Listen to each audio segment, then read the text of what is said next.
Qu'est-ce qui se passe ici? Imagine t'es un enfant dans une tribu assez primitive qui se retrouve seul dans la nature à essayer de survivre à une invasion. Ça c'est le speech de ce jeu magnifique avec une ambiance à la fois chill et terrifiante par moments. Aujourd'hui je vous embarque avec moi à découvrir qui sont ces robots, mais surtout qu'ont-ils fait à notre sœur. On commence le jeu ici, dans un joli village avec notre sœur Ilo qui nous appelle. S'ensuit alors une course-poursuite à travers tout le village qui nous sert de tuto. On finit par arriver devant ces pierres avec des écritures étranges, peut-être un message laissé par nos ancêtres ou simplement écrit par nous. On continue de la poursuivre et il y a quelque chose qui cloche. Des vaisseaux semblent s'écraser sur la planète et un robot vient embarquer notre sœur. On part alors alerter notre village, mais malheureusement il est trop tard. Les robots sont déjà sur place en train d'enlever tous nos proches. On retrouve d'ailleurs Ilo, mais là je crois que c'est foutu. Oh, c'est foutu. Je suis mort.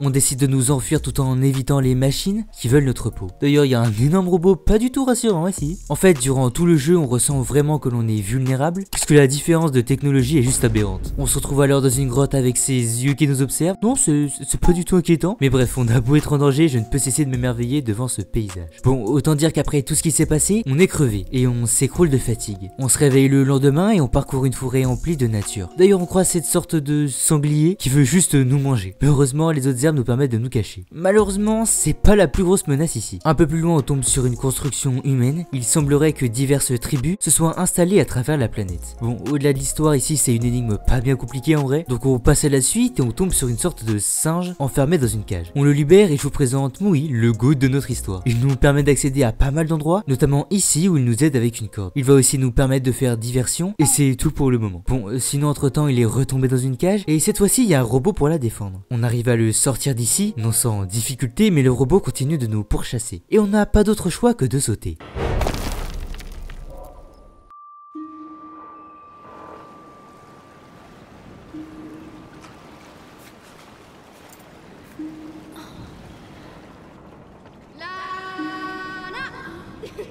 Ilo ? On se retrouve étrangement dans la zone du début, mais le temps semble comme ralenti. D'ailleurs on retrouve Ilo, mais avant que l'on puisse l'atteindre, on se fait réveiller par Moui. Et vraiment c'est une folie comment il est mignon. Bref, on est désormais meilleurs potes, et on continue d'avancer dans cette nature flamboyante. On trouve d'ailleurs une petite maison sur pilotis, et je sais pas vous, mais je serais pas confiant d'habiter ici. Sinon on se retrouve dans une grotte et on tombe sur cette créature qui transporte une pierre. Et bah il y a son daron juste à côté, qui veut juste grailler notre gassure. Ici on doit se servir de la créature comme plateforme, et pour cela on doit demander à Moui de se mettre dans un endroit qui ne lui sera pas accessible, ce qui va l'attirer sans mettre en danger notre ami. On peut donc enfin passer. Voilà globalement comment vont se dérouler les énigmes du jeu, et franchement je trouve ça super intéressant, parce que ça implique directement l'écosystème dans le gameplay. Bon, on demande à Moui de casser une corde pour faire tomber un pont, mais il y a une petite créature dans une cage. C'est vraiment triste parce qu'on ne peut pas la sauver. D'ailleurs, on parlait d'écosystème tout à l'heure, et ici il y a une sorte de plante qui réagit à la présence d'un être organique, ce qui nous permet de créer des plateformes. Pour en revenir à l'histoire du jeu, on peut retrouver des morceaux d'une sorte d'ardoise qui raconte la création de ce monde. Ils sont un peu cachés dans tout le jeu, mais sachez qu'on en reparlera plus tard. Sinon on passe à côté d'un robot qui s'est écrasé, et ce qui est sûr c'est que ça a pas fait du bien à la forêt. T'es mal à la taille du cratère. Par contre c'est pas très rassurant puisque c'est sûrement d'ici que viennent les robots. Donc il y a de fortes chances que l'on en retrouve pas long. Et justement quand on parle du loup,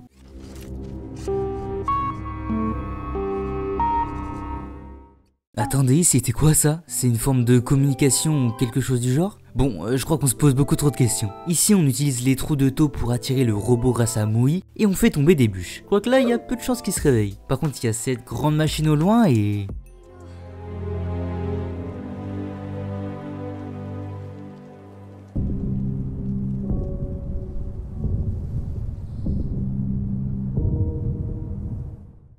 D'accord, donc je crois vraiment que c'est pour communiquer. Ça risque d'être dur de passer inaperçu. Et c'est pour ça qu'on se retrouve dans les souterrains. On trouve des champignons qui font de la lumière au contact de Moui. Et grâce à lui, on peut voir à travers l'obscurité. Mais ici, c'est pas vraiment une grotte comme les autres, puisque déjà on tombe sur ces créatures pas ouf. Mais surtout, on trouve des sortes de fresques avec cette faille qui pourrait représenter le Big Bang, au vu des planètes et systèmes solaires que l'on peut voir à côté. Un peu plus loin, on voit un fœtus dans une sorte de forme qui pourrait représenter un ankh, c'est-à-dire un hiéroglyphe égyptien appelé aussi la clé de la vie, et pas loin on peut observer que cette civilisation semblait vénérer un dieu œil. Mais ce n'est pas qu'un simple œil, puisqu'il semble faire partie d'un circuit informatique. Ouais, bizarre. Sinon on retrouve cette sorte de faille, puis une autre fresque qui représente le début d'un nouveau monde, avec 4 tribus qui se sont installées dans le désert, dans les montagnes, sur l'eau, donc ça c'est nous, et une dernière qui serait peut-être plus basée sur l'agriculture. Je sais pas vraiment à quel environnement ça correspond. Bon, sinon on a une énigme basée sur la musique pour ouvrir une porte, et spoiler alerte, j'ai beaucoup trop galéré, alors que c'était pas si dur. En gros il faut trouver comment positionner ces sortes de poignées, et ça nous est montré dans plusieurs endroits de la zone, un peu cachés. Bref, on réussit à ouvrir la porte, et une sphère lumineuse s'offre à nous. D'ailleurs elle réagit à Moui. Grâce à ça il peut désormais contrôler les animaux, ouais rien que ça. Après quelques énigmes on se retrouve dans une mangrove, et franchement j'adore l'ambiance. Genre je sais pas, ici je trouve que c'est à la fois chill et un peu effrayant sur les bords. Bon, à part ça Moui il aime pas trop l'eau, donc on doit lui apporter une bûche pour le faire traverser. Et en même temps je serais pas non plus serein à sa place, je suis sûr qu'il doit y avoir des dingueries là-dedans. On arrive finalement devant cette créature qui peut retirer l'eau et en remettre. Ça va globalement représenter une grande partie des énigmes dans cette zone. Sinon on tombe sur un vaisseau et on peut utiliser notre orbe pour l'allumer. Le plan s'affiche et le vaisseau semble avoir la même forme que le Ankh. Donc on pourrait imaginer qu'il aurait apporté la vie ici, d'autant plus que l'on peut retrouver un cadavre et une crèche avec un enfant qui semble être protégé par un robot. Ou tout du moins qui y semblait. Je sais pas vraiment ce qui s'est passé ici, mais ça a été destructeur. Sinon on tombe sur un hologramme qui nous montre le vaisseau partir de la Terre pour se diriger vers la planète Novo. Donc là où on est. Nous sommes donc peut-être les descendants de la Terre. Bref, on croise les portraits de divers capitaines du vaisseau et on y trouve bon nombre d'humains. Mais surtout un robot. On accède ensuite à la salle de contrôle et lorsque l'on utilise notre orbe,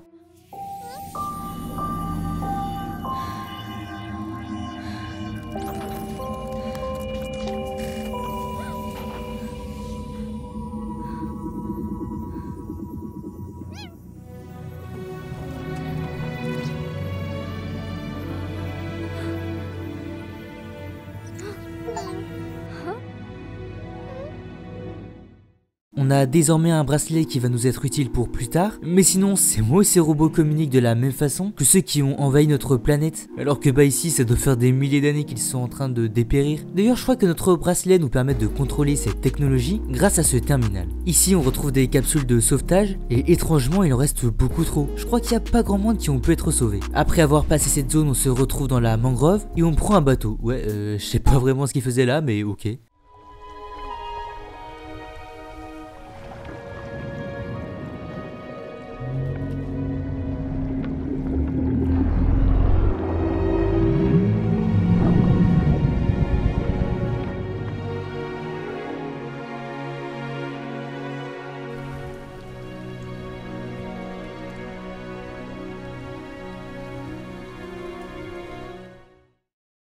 Non, là c'est magnifique. Sinon on se retrouve sur divers îles avec de gros os. J'ai pas tellement envie de croiser la créature à qui appartient ces os, mais je pense qu'elle a disparu depuis longtemps. On retrouve un sanglier et bah force à lui. Ici il y a ces trucs qui veulent nous bouffer, mais justement je vous avais dit qu'on pouvait contrôler la technologie du vaisseau, et comme il semblerait que ce soit la même que nos envahisseurs, bingo, on peut hacker les robots. Bon par contre jugez pas ma façon de le contrôler, c'était pas évident hein, mais le principal c'est qu'ils ne vont plus nous poser de problème. Par contre pendant ce temps les robots ont continué d'enlever les humains, et ça on le voit bien ici puisque l'on tombe sur ce village. Ok, donc ils sont partis vers la droite, donc si on veut retrouver Hilo c'est par ici. D'ailleurs là on est juste en dessous des gros vaisseaux, et ça a beau être stylé, c'est aussi un peu flippant. Enfin pas plus qu'ici, sérieux il s'est passé quoi? Ok, je crois le savoir. Le monstre il est vénère mais je crois que Moui pourrait peut-être le contrôler. De toute façon hein, si c'est pas le cas on est dans le pétrin.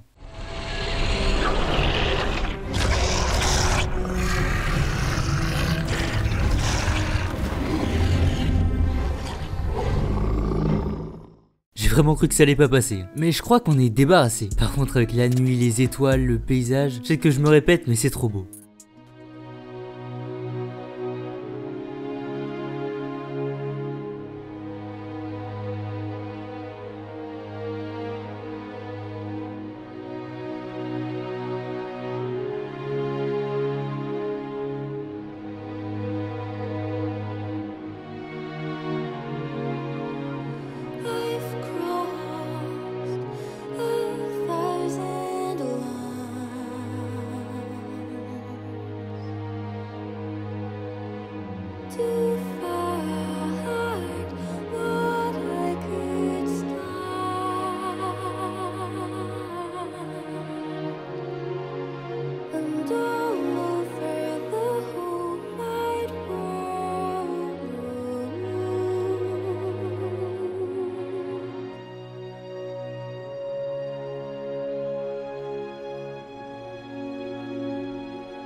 Hilo?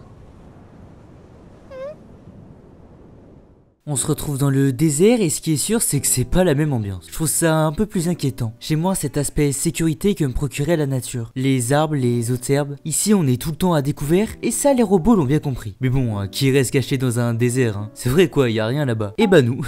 Après quelques esquives de robots, on se fait poursuivre et un gros rocher vient s'effondrer, nous séparant de Mouille. J'avais bien peur que ça en soit fini pour lui. On continue d'avancer plein de tristesse dans le désert, nous battant contre une tempête de sable et on finit par tomber dans les pommes. On se réveille encore une fois dans la zone du début et cette fois-ci on peut retrouver Mouille, ok, mais aussi Hilo. Mais alors que l'on s'approchait d'elle, on reprend connaissance dans cet endroit. En fait un humain reclus nous a sauvé des robots et du désert. Et il semble pas mal connaître cette technologie, il a dédié sa vie à comprendre l'ancienne civilisation. Et d'ailleurs on peut retrouver une photo de classe avec notamment des créatures de la même espèce que Mouille. Le symbole de Ankh, mais surtout c'est manifestement pas notre planète. Je pense qu'il s'agit d'une photo provenant de la Terre qu'un habitant venu peupler Novo a apporté avec lui. On voit aussi que la musique avait une grande place dans leur vie, c'est donc pour ça que les robots communiquent ainsi. Bon, sinon notre sauveur a réussi à obtenir un robot de l'ancien temps, et il nous faut maintenant reproduire un son avec les informations que l'on a dans les recherches du vieil homme. Et lorsque l'on y arrive, on peut le chevaucher. Mais on s'est fait repérer par les robots, s'ensuit alors une course-poursuite vraiment épique, jusqu'à ce que notre nouvel ami nous lâche, nous laissant alors en proie à ces robots. Mais on s'échappe encore dans les souterrains, et après quelques énigmes, on réussit à entrer dans un vaisseau qui transporte du matériel vers le vaisseau principal.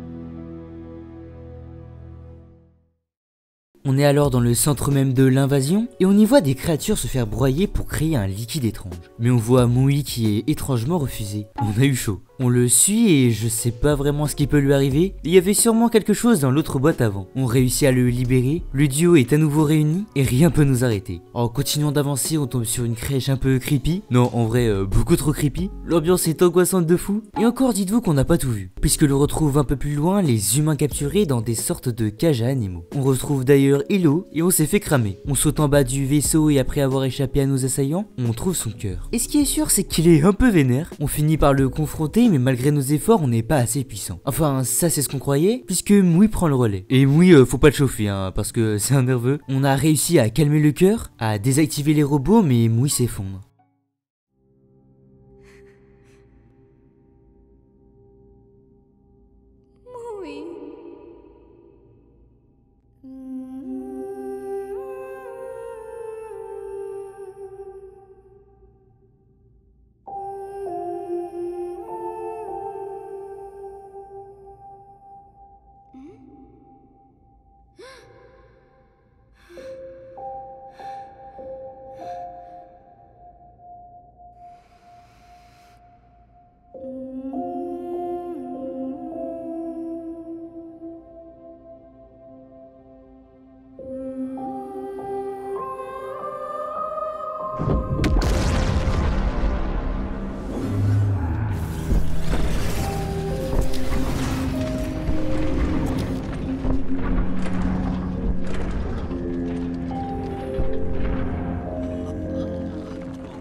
Mouille. Mouille.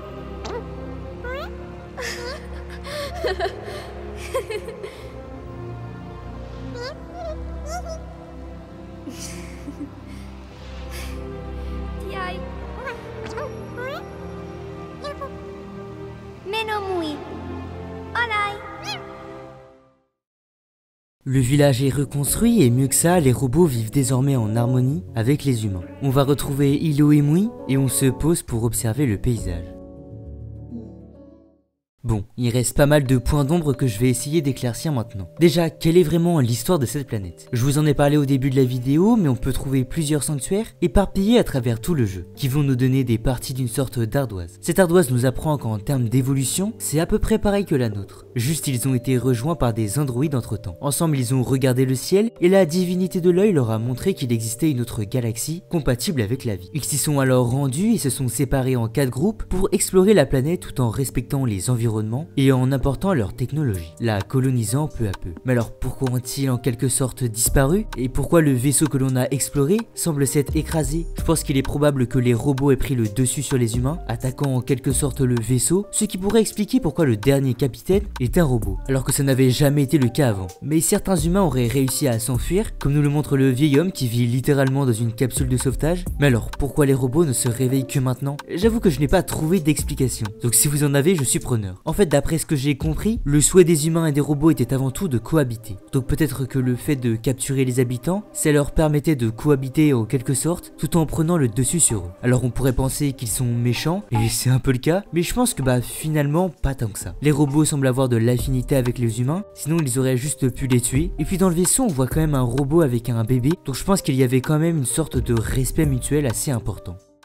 Bref, j'ai vraiment adoré jouer au jeu parce qu'il est juste magnifique. Genre graphiquement c'est une claque. Et puis son histoire est super intéressante. Je me suis attaché aux personnages et notamment à ce Godemouille qui nous transmettent bien leurs états d'esprit et leurs émotions. Bref, je vous invite à vous abonner, à liker, à commenter si cette vidéo vous a plu. Et puis nous on se retrouve bientôt pour une prochaine vidéo.